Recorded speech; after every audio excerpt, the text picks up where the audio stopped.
Hi, I'm Andrew. It's 2013, and cyborgs have taken over the world. Welcome to the apocalypse! Cyborgs seem to get a bad rap in popular culture, either being cast as a robotic killing machine or a robotic killing machine, but all of this might change in 2013. Why? Because cyborgs have taken over the world. Cyborg, of course, is a movie starring Jean-Claude Van Damme, but also it's a creative abbreviation for cybernetic organism, meaning a human who has certain physiological processes aided or controlled by electronic or mechanical devices.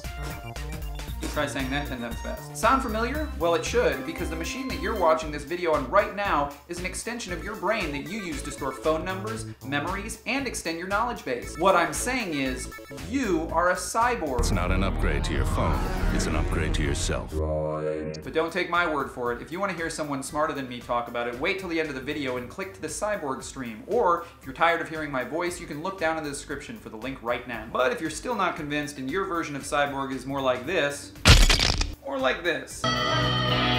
Or maybe it's just something like this. Don't know what you were thinking, Torchwood. Actually, I'm pretty sure I know what you were thinking. There are plenty of that kind of cyborg around too. One of the first cybernetic devices was called a cochlear implant. A cochlear implant is basically a microphone that bypasses the part of the ear that doesn't work and connects to the part that does, allowing deaf people to hear again. To see how it works, check out how this baby reacts when he hears his mother's voice for the first time. Hi! Good. Could you real good. hear that? Hi, sweetie. Could you hear that?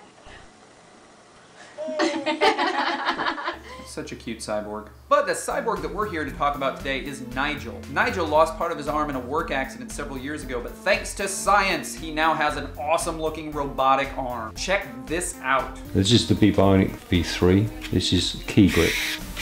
To give me point grips, this I can use, I can tie it.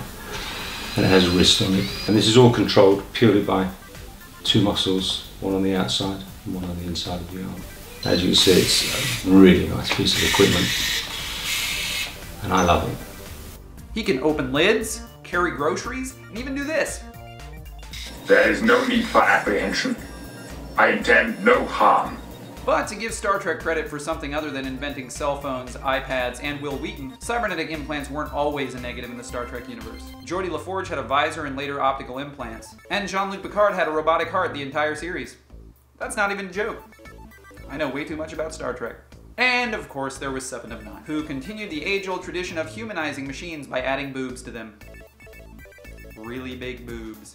What it seemed more frightened of was that the more you replaced your flesh with metal, the less human you'd actually be. But is that true? Or is it even a bad thing? Well, we should ask Nigel if he feels like less of a human because he has a robotic arm. Or if he feels more like a human because he's able to do the things that he could do before the accident. Or maybe you have a parent or grandparent that has a brain implant to help with their Parkinson's. Or a pacemaker in their heart. Or a diabetes pump. Ask if they feel less human. And when Nigel and people like him have robotic arms that are able to function better than our own arms, will it be okay for us to tell them they can't do that because it's not natural? Is it natural to use a calculator to remind you to carry the twos when you're depositing checks at the bank? Or to use your cell phone to remember a phone number?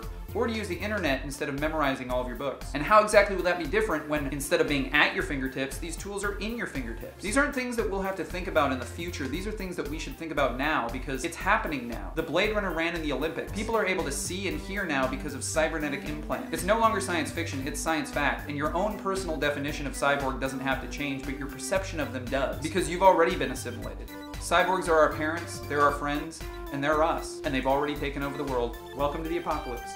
Please subscribe to the Zero channel. Give us a thumbs up if you like what we're doing. Comment below. My question for you today is, what will be your first cybernetic implant, or will you choose to stay organic? And if you want to know more about cyborgs, click into our cyborg stream and just sit back and relax. And if you don't know what in-stream is, just click right here and you'll jump in. There's a really good article on how we are already the Borg at transhumanity.net, linked below. It talks a little bit more about the hive mind aspect than the robotics aspect that I've talked about. But it's a really good read and it's a great website. Cyborgs!